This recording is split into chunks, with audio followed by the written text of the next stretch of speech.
des fêlés du sport. Second poteau Pavard.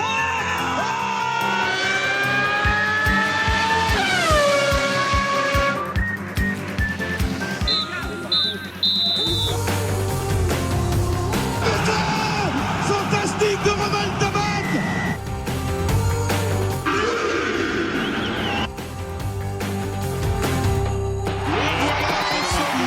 Novak Djokovic entre dans l'éternité.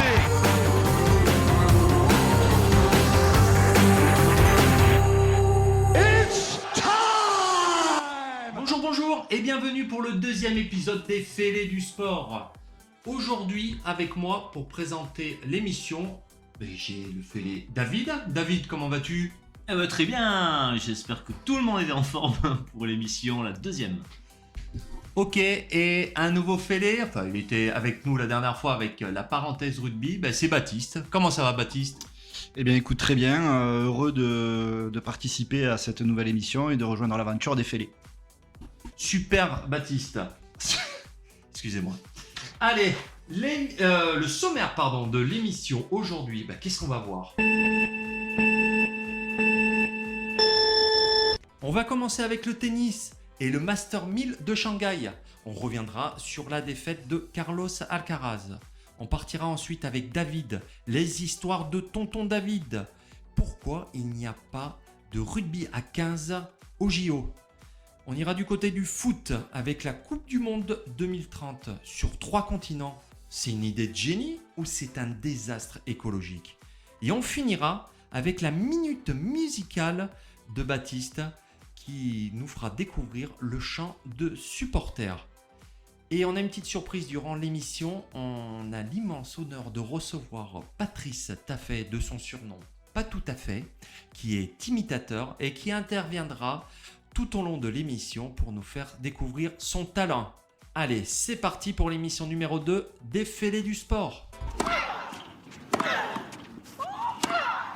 Allez, on commence avec la page tennis et le Master 1000 de Shanghai. Alors David, qu'est-ce qui se passe au Master 1000 de Shanghai ? Alors le Master 1000 de Shanghai avec de beaux joueurs inscrits sur ce Master 1000 qui, je vous le rappelle, est le Master 1000 au gain le plus élevé. C'est un gain de 1 262 000 €. Donc c'est le Master 1000 qui paye le plus. C'est quand même très intéressant, c'est pour ça que beaucoup de joueurs s'y rendent. Et puis c'est la reprise surtout de la tournée asiatique. C'est-à-dire qu'après les grands chelems, c'est le Master 1000. De toute façon, après les grands chelems qui payent le mieux, évidemment, c'est les Master 1000 qui ont la meilleure cote. Et particulièrement celui-là. Non, au-dessus, il y a le tournoi des maîtres, là, à 8, là, j'ai perdu. Ah non, il est au-dessus aussi. Les Master 1000 sont mieux cotés dans la carrière des joueurs. Et en dernier, c'est le tournoi des maîtres, des 8 meilleurs joueurs mondiaux en fin d'année, qui conclut, voilà. Le gain est élevé aussi, mais ça n'a pas le même prestige. Donc, on va revenir sur la prestation de Carlos Alcaraz. Qu'est-ce qu'il a fait, Carlos ? Alors, Alcaraz, c'est vrai qu'il commence à souffler un petit peu le chaud et le froid, mais c'est normal, il est sur une année assez exceptionnelle, 2023, une année intense. Il a du mal, j'ai l'impression, à gérer la fin de saison, mais il se donne à fond, il s'est inscrit dans beaucoup de tournois. Alors il est jeune, il récupère vite, donc ça c'est moins problématique pour lui que pour plein d'autres joueurs. Mais ça devient compliqué quand même en fin d'année. Là sur le tournoi de Shanghai, il s'est fait éliminer en 8e de finale. Donc sur les tournois précédents, il s'était fait éliminer un petit peu plus tard. Il est arrivé en demi-finale, il était un peu plus loin dans les compétitions, voire en finale. Et là en 8e de finale face à Grigor Dimitrov, le Bulgare qui est très très bon, qui sur ce tournoi, une trentaine d'années, donc qui est un peu plus âgé que les autres joueurs. 32, et qui revient fort, qui joue une demi-finale très bientôt. Donc il a éliminé au deuxième tour, Alcaraz, il a éliminé Barrère, le français, en 2-7. Il a éliminé au troisième tour Evans. Alors là c'était un match assez formidable que j'ai vu. Evans, le britannique, qui a sauvé 12 balles de break au premier set. Il a été tenace, mais Alcaraz qui lâche rien, évidemment. Donc il a quand même gagné le match en 2-7. Evans qui a fait du mal, je fais une parenthèse, aux Français en Coupe Davis. Il nous a entre autres éliminés, notamment au double. Donc Alcaraz. Alors juste avant que tu parles d'Alcaraz un peu plus loin, qu'est-ce qu'ils ont fait nos Français là, durant ce tournoi ? Alors sur ce tournoi, il y avait Barrère qui était quand même qui devait compter, mais forcément en tombant sur le deuxième mondial. Casino. Casino Barère, magnifique, la blague de notre nouveau consultant Baptiste. Et donc du coup, Barère, mais qui s'est fait éliminer assez vite. Manarino, je crois, qui est vraiment pour moi le joueur du moment, mais qui je sais plus s'il était inscrit sur ce tournoi, j'ai oublié, parce qu'ils enchaînent les tournois d'une semaine à l'autre. Et du coup, on a eu surtout Humbert qui a formidablement brillé, mais qui s'est fait éliminer en demi-finale, en quart de finale, je crois, je ne sais plus. Ouais, c'était contre Rublev là. Ouais, c'est ça, C'est ça. Rublev, c'est quart de finale. Hein. Ouais. C'est ça, quart de finale, voilà. Donc voilà, pour les Français qui étaient présents. Alors il y a Arthur Fils aussi qui est sorti prématurément. Enfin voilà, c'est la fin de saison, ça se sent. Il y a des joueurs qui commencent à être à la peine. Et donc Alcaraz s'est fait éliminer donc du coup sur ce tournoi assez vite par rapport aux autres compétitions. Et surtout j'ai relevé quelques petites statistiques sur l'année 2023. Donc de janvier à juillet, on peut, c'est-à-dire que jusqu'au tournoi de Wimbledon, je vais jusque là puisqu'il a gagné ce grand chelem. De janvier à juillet, il a eu 6 titres, donc pour 10 tournois, engagé sur 10 tournois et 6 titres, quand même remarquable, ce qui lui fait un ratio de 47 victoires pour 51 matchs. 92% de taux de réussite, c'est énorme. Donc une première partie de saison assez exceptionnelle. Et après Wimbledon, après son titre du Grand Chelem, donc du coup jusqu'à la mi-octobre, on n'a pas fini l'année, hein, il peut encore briller, mais jusqu'à mi-octobre, voilà, 0 titre pour 5 tournois. Donc moins de tournois, mais 0 titre. 16 victoires pour 21 matchs, donc c'est forcément il y a moins de matchs joués, mais des défaites supplémentaires, 76% taux de réussite. Alors ce qu'on peut dire, il gère moins bien du coup cette fin de saison, il s'est quand même dépensé énormément. Et après son sacre en fait à Wimbledon, on peut voir que du coup il a joué quand même le Master 1000, il s'engage sur les tournois. Il s'épuise pas là en fait, il fatigue pas ou il joue peut-être trop, ouais. Comme là on peut voir, bon, on sait que Djokovic a quoi, 36, 37 36-37, ouais, 37. Ouais. Donc lui il choisit ses tournois quoi, parce qu'il a raison, il devrait pas le suivre malgré son jeune âge, tout ça, et se préserver pour les plus gros tournois. C'est exactement ça. Alors il peut se permettre, Alcaraz, vu son âge, d'enchaîner beaucoup plus de tournois pour garder la ligne de numéro mondial en horizon. Mais il peut pas tout faire. Il va falloir qu'il gère quand même, ce serait intelligent pour le reste de sa carrière. Chose que Nadal a eu du mal à faire un petit peu, à gérer l'enchaînement des tournois. Ouais, enfin après, tu vas pas me dire, les Federer, Djoko, Nadal, Murray à l'époque, quand ils avaient l'âge d'Alcaraz, ils enchaînaient. Ils choisissaient pas leur tournoi. C'est vraiment quelque chose qui est arrivé quand ils ont passé la trentaine et quand ils ont commencé à avoir des blessures sérieuses ou des choses comme ça. Mais là, vu son âge, je vois pas pourquoi il commencerait à sélectionner ces tournois. Enfin, bon, je vois pas l'intérêt. Non, mais on est d'accord en fait. C'est ce que je veux dire. Je pense quand même qu'il faut qu'il en fasse un petit peu moins. Parce que là, il en fait énormément. Alors, c'est vrai que quand même, les autres joueurs au même âge, il les faisaient, il les gagnait. Il est pas obligé d'aller au tournoi de Castres, hein. Après qu'il se concentre juste à des gros tournois, tu vois, mais après les trucs dans le Tarn, tout ça, il peut squeezer quoi. Il a pas prévu, non, ces tournois mosaïques, il a pas prévu de les faire. Et donc très brièvement, en fait, c'est juste pour dire qu'il a enchaîné Master 1000 de Montréal, il s'est fait éliminer en quart, il a enchaîné avec Cincinnati, donc que des retournois Master 1000, US Open, ATP 500 de Pékin, et à chaque fois il s'est fait sortir en demi-finale, voilà. Merci David. Pour conclure donc cette page tennis, donc Alcaraz, on verra bien ce que ça donne sur la fin de saison. Et n'oubliez pas, Humbert, ça va, 3 berres. Bonjour les gars. Merci David. On te retrouve tout à l'heure avec les anecdotes de tonton David. Et maintenant, c'est l'heure du jeu. Allez, c'est parti pour le jeu avec la première manche. Alors, aujourd'hui, donc, on a l'immense honneur d'accueillir dans nos locaux un imitateur. Donc, je vais vous le présenter. Il s'appelle Patrice, son surnom Patou, nom de famille Taffet. Donc, Patou Taffet, imitateur. Patou, bonjour. Oui, bonjour. Voilà, je m'appelle Patou, pas tout à fait. Je suis originaire de Mirandol-Bronouniac, qui est un petit village au-dessus de Carmaux, pardon. Je suis un peu intimidé. Donc c'est à la frontière entre le Tarn et l'Aveyron. Voilà, je suis fils d'agriculteur et célibataire en Nursie. Autant vous dire que j'ai un peu faim. Voilà. Donc j'ai commencé à imiter très jeune. J'ai commencé à imiter avec les Disney, voilà. Je peux vous faire une petite présentation. Je sais bien faire Daffy Duck. D'accord, merci Patou. Alors, je vous explique rapidement les règles du jeu.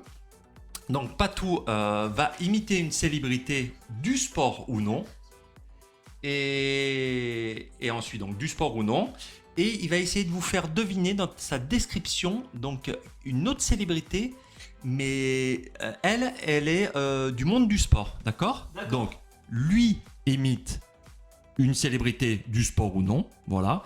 Et dans sa description, il va vous faire deviner donc quelqu'un, une célébrité du monde sportif.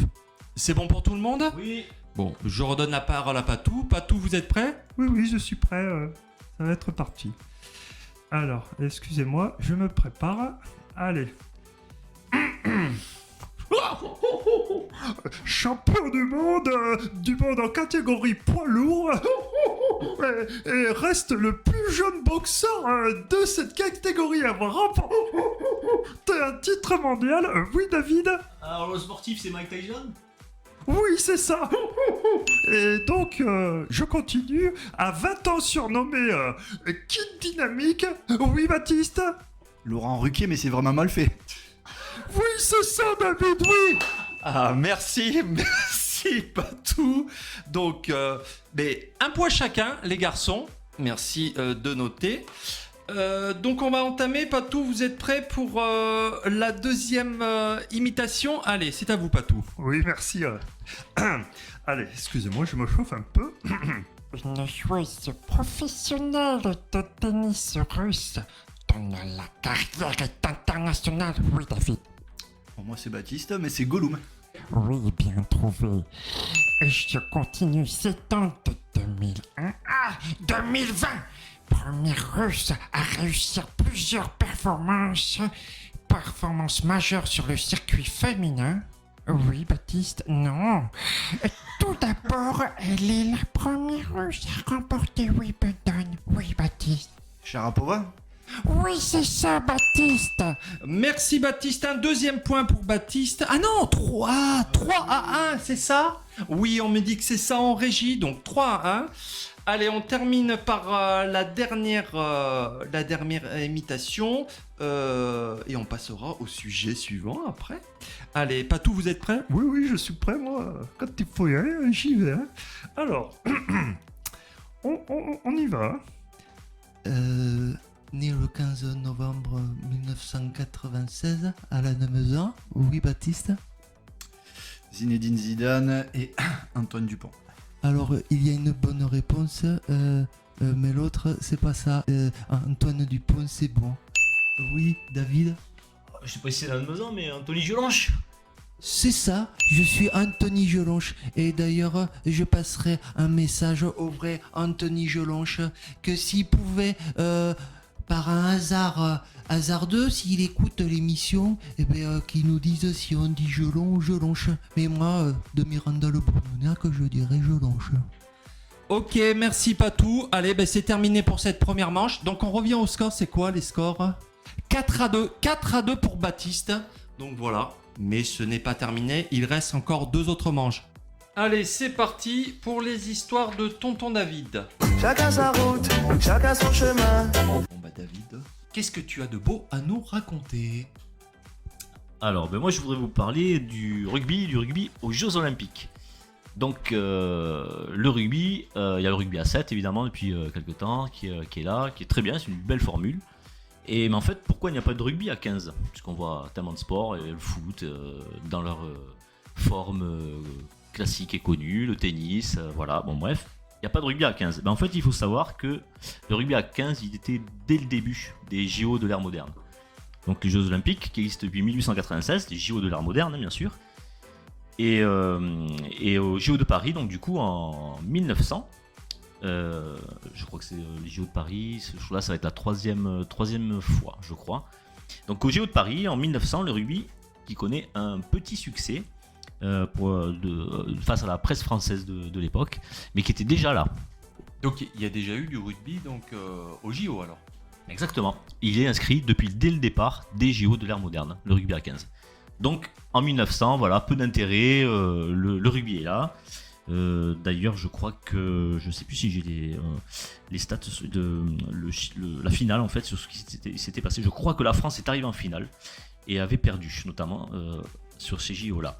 Et donc en fait, maintenant on va passer en 1924, donc 4 ans après sur les Jeux Olympiques d'après. Donc c'est la finale du tournoi de rugby. Et c'est cette finale-là qui a précipité la disparition de ce sport aux Jeux Olympiques. Alors en fait, le rugby à 15, qui était peu intéressant en fait pour la presse, a suscité de vives critiques, notamment lors de cette finale, parce qu'en fait, il faut savoir que déjà pour cette participation, il n'y avait que 3 pays, les États-Unis, la France et la Roumanie. Donc il y avait juste à savoir qui c'est qui allait prendre quelle médaille, quoi. Exactement, puisque au niveau des podiums, c'était vite vu. Et tu es en train de me dire qu'avec les États-Unis et la Roumanie, on n'a pas été capable de gagner. Alors je vais y venir. En fait, donc la finale, vous vous en doutez, hein, ça va vite. La Roumanie n'y était pas, donc c'est France-États-Unis qui se retrouvent en finale. Et donc c'est ce que je voulais dire tout à l'heure, c'est qu'en 1920 justement, c'était les Jeux Olympiques à Anvers et la finale qui opposait déjà la France aux États-Unis. Il y avait plus de pays à ce moment-là, mais la France aux États-Unis, la France qui a perdu 8-0 déjà face aux Américains. Alors ce cas, c'est que là c'est un petit peu un remake, ils se retrouvent en finale tous les deux. Les Français, eux, se voient déjà, en plus c'est à Paris, hein, je le rappelle, hein. Les Français se voient déjà large vainqueurs d'une nation, les États-Unis, qui n'est pas du tout imprégné de cette culture, mais en tout cas ils sont là. Alors ils sont chauffés à blanc par la presse, qui présente ce match comme une opposition avec des bruits épaisses, aucune chance du rugby, tactique primaire, et de l'autre les artistes, les Français. Et lors de la finale, l'équipe de France, en fait, ça se passe mal. Elle se sent humiliée par les Américains qui leur tiennent tête. Ils n'étaient pas venus, en fait, pour faire de la figuration. On peut dire qu'ils étaient venus pour pas être là, quoi. Ils étaient là, ils n'étaient pas là. Et donc, du coup, le public, ça se passe à Colombes, la finale. Le public de Colombes qui supporte pas de voir la France se faire malmener, emmêlée, broyée, découpée par les plaquages et emportée par les plaquages et la puissance adverse. Les Français qui s'imaginent pas dominés par une bande de basketteurs et de footballeurs, dixit la presse de l'époque, tout juste initiés au rugby, ils sont piqués dans leur orgueil et en fait ils sortent de la boîte à gifles, ça part en vrille. Le match devient de plus en plus viril, les bagarres se multiplient, dans les tribunes ça dégénère, les supporters américains sont pris à partie, les Français ne supportent pas leur enthousiasme exubérant, patati patata. Et la France finit la rencontre à 13 et à cette époque-là, quand on sortait sur blessure, il n'y avait pas de remplacement. Donc ils finissent à 13. Avec les joueurs qui étaient en place. Ils crient à la triche, à la corruption, l'hymne américain est sifflé, les Américains donc gagnent la médaille d'or, les vainqueurs s'y sortent sous la protection des 250 policiers, il y avait un caméraman à l'époque, puisque le cinéma existait déjà, un caméraman qui tente de capter les images, il reçoit des cailloux par le public, bon ça dégénère énormément. La France, le score, vous voulez savoir ? 17-3. 17-3, bravo Baptiste. Donc c'est bien ça, 17-3. On retiendra aussi une phrase, on ne sait plus qui c'est qui l'a prononcée, un des joueurs, et qui résume un petit peu tout ce qui s'est passé dans les tribunes à Colombes ce jour-là. C'est ce qu'on peut faire de mieux sans couteau ni revolver.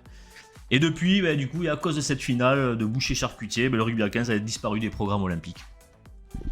Eh bien, merci David. Tu connaissais Baptiste cette histoire ? Alors l'histoire de la boîte à gifles, ça me parlait, mais je savais plus si c'était en finale ou pendant les JO, mais je savais pas après que ça avait précipité la fin du 15 au tournoi olympique. Bon après moi, à mon avis, le rugby, le foot, ça n'a pas leur place aux JO, mais bon ça sera un autre débat, on pourra en parler Je suis d'accord. un autre jour. Rugby à 7, meilleure formule. Très bien. Ben, merci David, en tout cas, j'espère qu'on aura d'autres histoires de tonton David. Chacun sa route, chacun son chemin. Passe le message à ton voisin. Eh bien écoutez, on va passer de suite à la deuxième manche avec notre ami Patou l'a fait.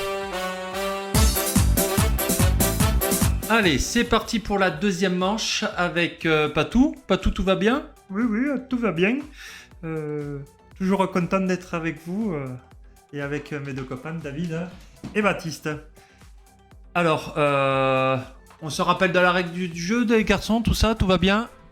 Oui, pas de problème, t'imites très mal, on reconnaît, et tu nous fais deviner un sportif, et comme on est fort. On gagne tous les points.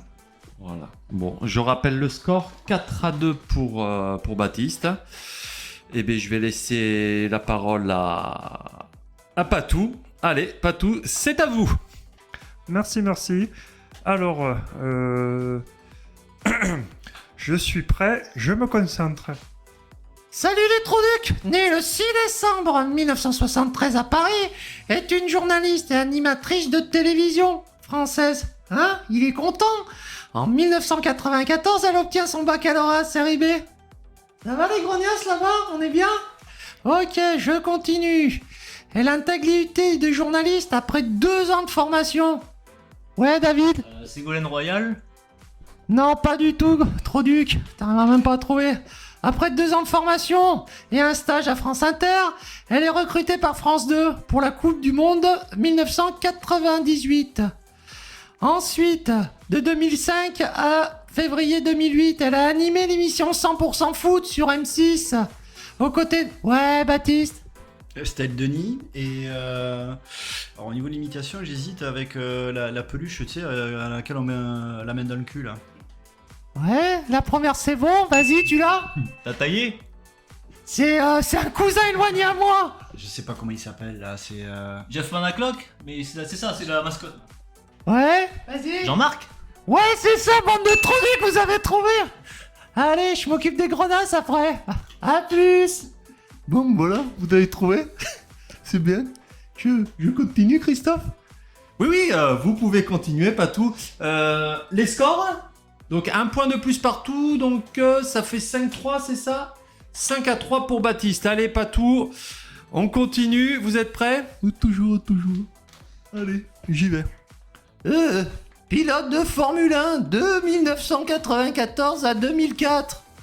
J'aime bien les Formule 1. Je leur ai bien montré ma schneck.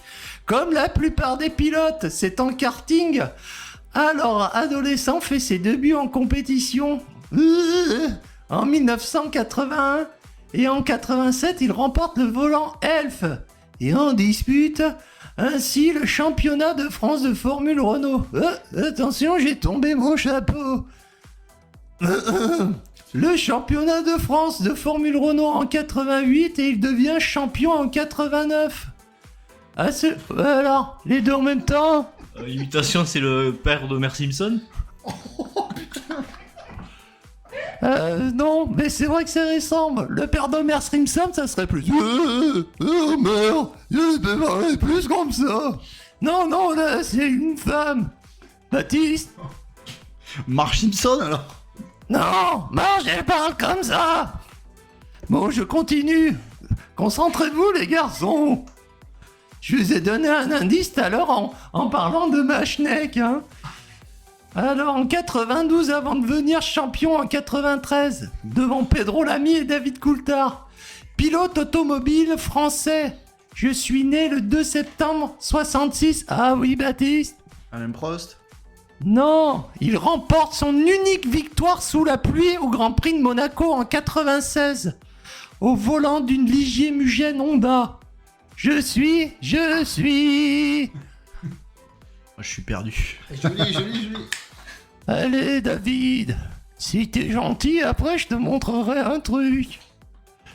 Bon, on l'a pas. Non, rien. Bon, allez, vous avez rien. Donc, je le dis, Patou? Oui, vous pouvez le dire. Alors, l'imitation, c'était Geneviève de Fontenay. N'importe quoi. Ah, mais oui! Eh oui! Et donc, le pilote de Formule 1, c'était Olivier Panis.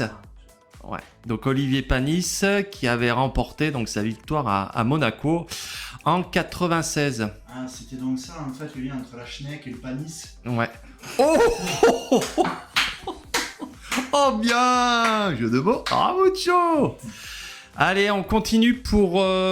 il y a une dernière imitation pour la deuxième manche. On y va, Patou? On y va toujours prêt. Salut. Né le 23 décembre, ancien détenteur du record. Allez mes frères, du record du monde du 100 mètres. Ouais, vas-y Baptiste. Thomas Gijol. Ouais, c'est ça. Athlète le plus rapide de l'histoire.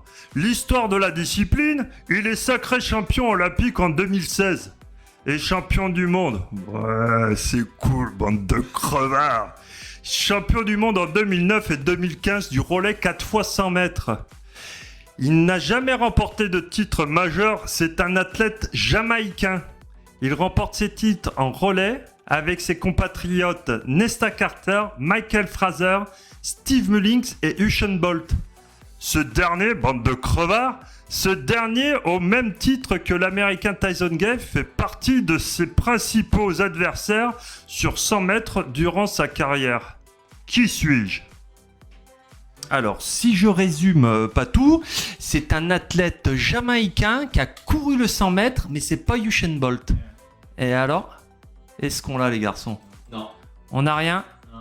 C'était Asafa Powell. Ah, eh ouais, c'est un petit peu plus dur, hein. Ah, Safa Powell? Ok. Eh bien, merci Patou. On vous retrouve tout à l'heure pour la dernière manche. Rappel des scores à la régie. On a 6 pour Baptiste et toujours 3 pour l'écart se creuse. Mais ce n'est pas fini. Allez, on passe à la page foot avec la Coupe du Monde 2030 qui va se passer sur 3 continents. Donc, est-ce que c'est une idée de génie ou un désastre écologique? Et pour en parler, je passe la parole à Baptiste. Merci Christophe. Voilà, écoutez, la FIFA vient de l'annoncer pour célébrer en fait les 100 ans de la première Coupe du Monde qui avait eu lieu donc il y a 100 ans en arrière, mais en Uruguay, à Montevideo. Alors juste pour rappel, à l'époque, à Montevideo, l'épreuve réunissait 13 équipes dans une même ville, une seule ville. Pour faire un comparatif, aujourd'hui on est à 32 équipes lors du mondial 2022 au Qatar et on passera à 48 à partir de l'édition 2026. Donc la FIFA qui a toujours des bonnes idées, alors moi c'est un peu mon coup de gueule, ils ont décidé que pour fêter les 100 ans ils allaient le faire sur 3 continents différents. Donc ça va se dérouler en Espagne et au Portugal, donc pour la partie Europe, au Maroc pour la partie Afrique, sachant que le Maroc ça fait un moment qu'ils candidataient et qu'ils n'étaient jamais... il faisait jamais partie des heureux élus. Et le 3e continent, donc l'Amérique latine, avec l'Uruguay, le Paraguay et l'Argentine. Donc pour l'Amérique du Sud, en fait, ils vont faire juste un petit match et après ils vont rejoindre le continent européen et africain.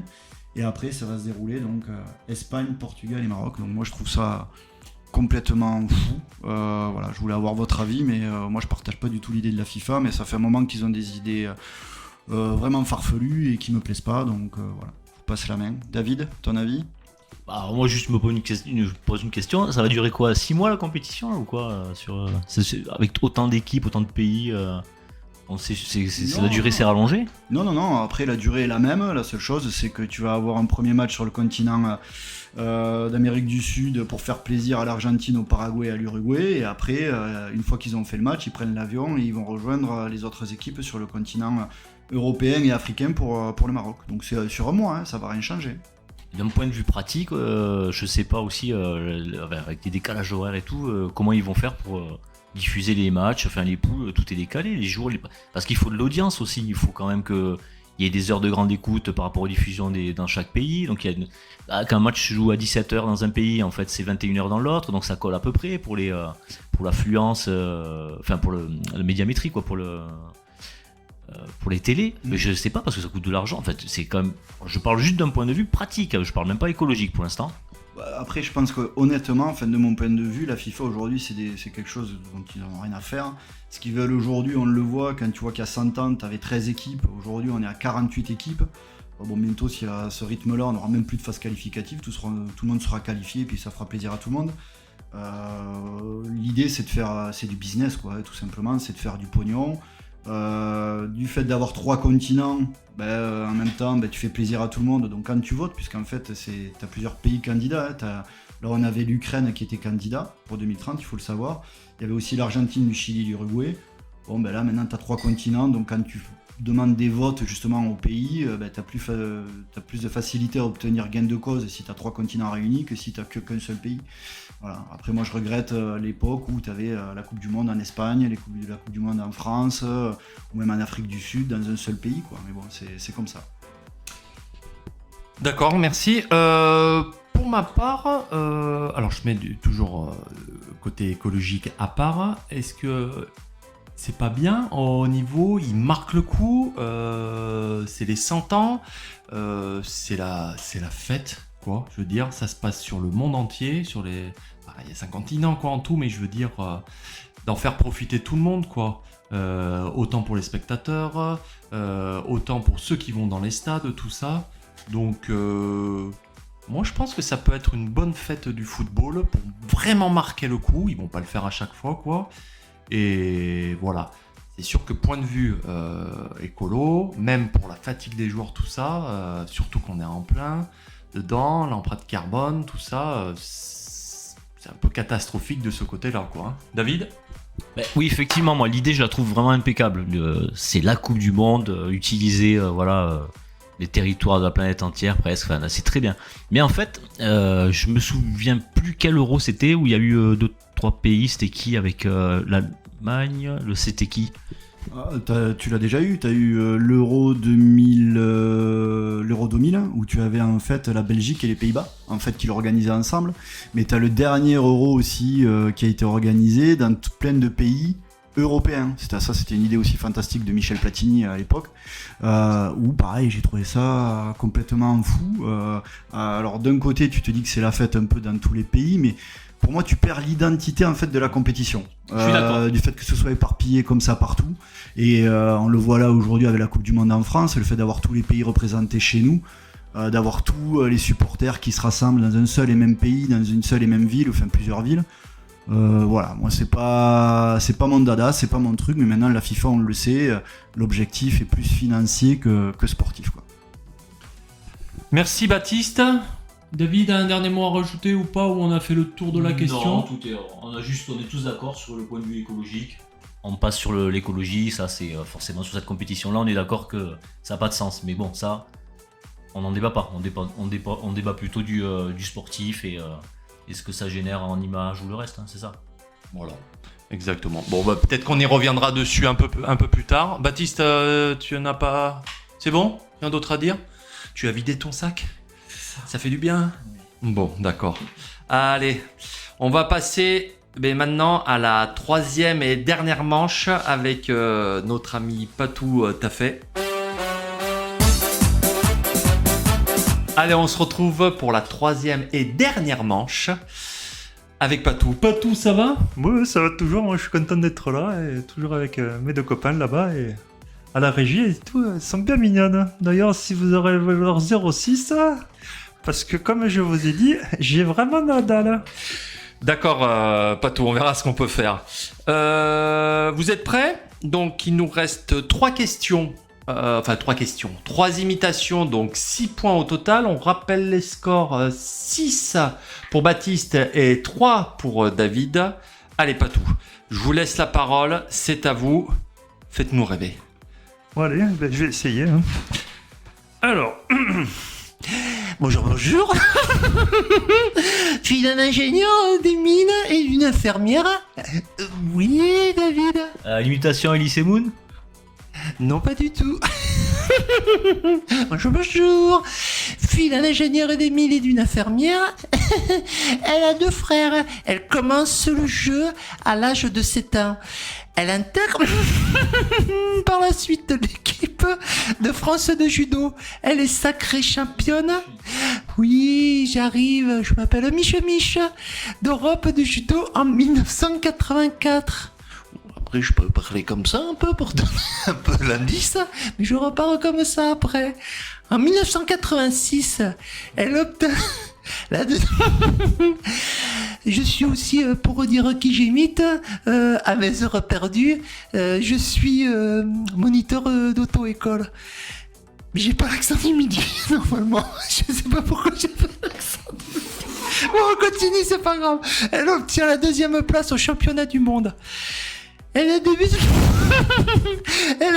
au service des sports de France Télévisions, pigiste, et puis elle s'occupe d'événements sportifs comme le Tour de France et le Paris-Dakar.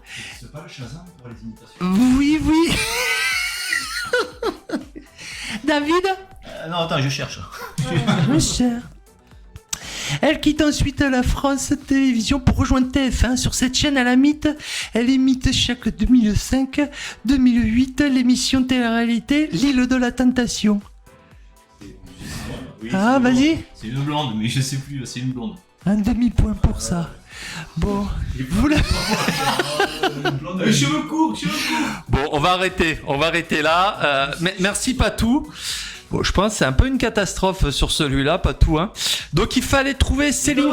Céline Géraud. Céline Guéraud, ouais, c'est ça. Giraud, c'est ça, ouais, Giraud, voilà. Ancienne championne de... Elle a présenté Stade 2 aussi, hein, je crois. De judo. Ouais, de judo, voilà. Et l'imitation, j'ose même pas le dire, je crois qu'on va passer, voilà. C'est François Damien qui fait le moniteur de ton école. Non. Et si. Je pense que vous reconnaîtrez plus facilement celui d'après, j'ai vu pas tout, quoi. Donc, on va passer vite sur celui-là. Hein. Mais on peut dire que c'était Elise Moon. Allez, je donne un point en tout pour David. Alors, points plus Elise Moon. Bon, voilà, un point. Donc on revient à 6-4. Alors, tu dis n'importe quoi. 6-4 pour... Non, mais c'était... de peut-être revenir à égalité. Exactement. Voilà. Donc, Baptiste, c'est comme ça, c'est la vie. Des fois, elle est juste, des fois, elle est injuste, mais c'est derrière maintenant. Allez, on reste concentré. Il peut revenir à égalité si jamais Baptiste trouve l'un ou l'autre. Pour le battre, si je trouve très vite. Ouais, oui, il y aura un point de bonus. Allez, je donne, pour départager, je donnerai un point de bonus pour s'il trouve pas l'imitation, mais de qui il décrit. Allez, je laisse la parole à Patou. C'est à vous, Patou. Merci. C'est un débat enflammé, là, je vois. Alors, Bonsoir. Il dispute son premier match professionnel en entrant en jeu contre le Paris Saint-Germain au Parc des Princes. Dernier match de la carrière. Qu'est-ce qu'il aime regarder comme ça, celui-là? De David Beckham. Il est titularisé pour la première fois en championnat lors de la 16e journée de la Ligue 1. Qu'est-ce qu'il y a? Attends, je remets mes lunettes. La saison... Attends, ça me gratte le cul un peu, je me rate. Oui, vas-y David. Arletty, l'imitation. Non, c'est pas ça. Je pense qu'il a pas loin. Le petit Baptiste, là. Oui, il est mignon quand même, hein. La saison suivante, il dispute une quinzaine de matchs durant l'année. Oui, vas-y Baptiste. Chantal là-dessous. Ouais, bon Baptiste, tu viendras me voir après l'émission, on se fera un petit câlin. Bon, maintenant, lors de l'été 2015, il prête 1 an sans option d'achat au SAP Épinal en national. Sa saison est cependant mitigée. Lors de la saison 2018-2019, il dispute 10 matchs tout en tant que titulaire et inscrit 2 buts au Stade brestois. Et il sera promu en Ligue 1. Pardon Baptiste, qu'est-ce que tu disais? On est en train de perdre Chantal là-dessus. Oui, c'est vrai. Un petit peu fatigué, Chantal, hein. Et quasiment 80 barres. Il prolonge son bail avec Brest de 2 ans en mai 2019. Il est aujourd'hui capitaine du Stade brestois. Qui suis-je? Aujourd'hui, il joue encore, le gars, là? Il joue encore, il est défenseur central au Stade brestois, capitaine. Pardon? Chardonnay? Non, Oui, c'est ça, bravo Baptiste. Eh ben Baptiste, là, je crois que la messe est dite. Non, mais bon, Allez, il reste quand même une dernière manche. Merci Chantal. De rien, j'y arriverai le petit Baptiste après. Allez, on se concentre pour la dernière manche. Alors, qu'est-ce que c'est la dernière? Oui, je vous laisse pas tout. Allez, c'est parti pour votre dernière imitation. Alors, je sais pas si vous reviendrez. On verra ce qu'on en dit, quoi. oui, merci, mais je fais de mon mieux. Hein, et en même temps, je porte bien mon nom. Hein, je m'appelle pas tout à fait. Hein, c'est pour ça. Allez, c'est parti. Le 15 avril 1964, Lady Smith est un joueur de Sud-Afrique, évoluant en poste d'arrière. Oui, j'arrive. Il est présenté dans son pays comme l'héritier de Serge Blanco. Et oui, Baptiste. Calimero? Non, Calimero, c'est pas ça. Calimero, il parle plus comme ça, il est pas content. Oui, j'arrive, mon copain ourson. Il est passé par la... Oui, vas-y. Tigrou? Non, Tigrou, il parle plus comme ça. Voilà, mais t'es sur la bonne voie. Il est passé par la faculté de Tours. Oui. C'est faire porciner. Oui, c'est ça, porciner. Il est passé par la faculté de Tours pour apprendre le français avec l'équipe. Il connaît sa première sélection. Oui, j'arrive au riquet. J'ai peur. Oui, vas-y. Olivier Giroud? Non, c'est un rugbyman. Il connaît sa première sélection le 26 août 1989 avec le 15 mondial. Il joue à l'arrière. Il remporte le succès avec les Springboks à la Coupe du Monde 1995. Plus particulièrement lors de la victoire 15-12 sur les All Blacks lors de la finale, alors qu'il joue avec une main cassée. Oui. Juan Pinard? Non, ça c'est le 3e ligne. Je suis un homonyme du patineur français aussi. Pas Candeloro, mais l'autre. Bonali? Non, c'est pas ça. Vous ne trouverez jamais alors. D'où le rapport avec Serge Mango? Le rapport avec Serge Blanco. C'est André Joubert, l'arrière. Je vous avais dit que ça serait plus difficile. Allez, j'en passe la main. Merci Patou. On verra si on reviendrait. Hein. Bon bah les garçons, à la régie on me dit 8 à 5. Oh, alors là on peut applaudir, tout le monde peut applaudir Baptiste. Donc il a son cadeau. Voilà, il a son cadeau. On le fait quand le cadeau? Tu le veux maintenant ou tu le veux à la fin de l'émission le cadeau? On peut le voir le cadeau? Bon bah on vous le mettra. Oui, on le filmera le cadeau et on vous le mettra. Il va être heureux, mais je vous dis très heureux. Allez, on passe à la suite. On se retrouve maintenant avec Baptiste et sa minute musicale. C'est la minute musicale avec Baptiste. Alors Baptiste va nous présenter un chant qui est chanté dans les stades. Baptiste, c'est à toi. Ah, non, je vous rassure, je vais pas chanter, sinon ça serait une catastrophe. Donc, non, je voulais juste vous parler en fait d'un hymne que l'on entend aujourd'hui dans plusieurs stades. Enfin, c'est une chanson à la base, une vieille chanson qui est devenue un hymne dans plusieurs stades de foot. Là où les supporters la chantent avant chaque rencontre, écharpe tendue à bout de bras, toujours selon le même rituel. Un moment solennel en fait où dans ce stade-là, mais aussi dans d'autres, précisément, les stades se transforment en cathédrale habitée par une ferveur quasi religieuse. La chanson dont je voulais vous parler, c'est You Will Never Walk Alone. En français, Christophe, qui veut dire tu rentreras pas chez toi? Voilà, c'est ça. Donc, il était meilleur en espagnol. Hein. Donc, ouais, c'est ça. You Will Never Walk Alone. Donc, tu ne marcheras jamais seul en français. Voilà, connu de tous les fans de foot et qui nourrit donc la légende du club anglais de Liverpool. Alors, pour info, cette chanson, elle a été chantée aussi et reprise par Nina Simone, Ray Charles et Frank Sinatra. Donc toi David, qui est un mélomane averti et expérimenté, tu pourras aller chercher les infos. Voilà, bon après rien ne destinait en fait cette chanson à être reprise par les fans de Liverpool, mais c'est le speaker du stade qui dans les années je sais plus les années 80 je crois, quelque chose comme ça, passé le top 10 des hit parades, et cette chanson est passée, elle a été reprise justement par les supporters de Liverpool. Elle a pris encore plus d'ampleur, en fait elle est devenue même symbolique en 89 après le mouvement de foule dans le stade d'Hillsborough qui avait coûté la vie à 96 personnes, et aujourd'hui cette chanson elle est entonnée par l'ensemble des supporters avant chaque match d'une façon extraordinaire. Donc c'est pour ça que je voulais vous en parler, et je crois qu'on peut la mettre en écoute dès maintenant. Ouais, on peut mettre un petit extrait là de 10 secondes, allez, on écoute.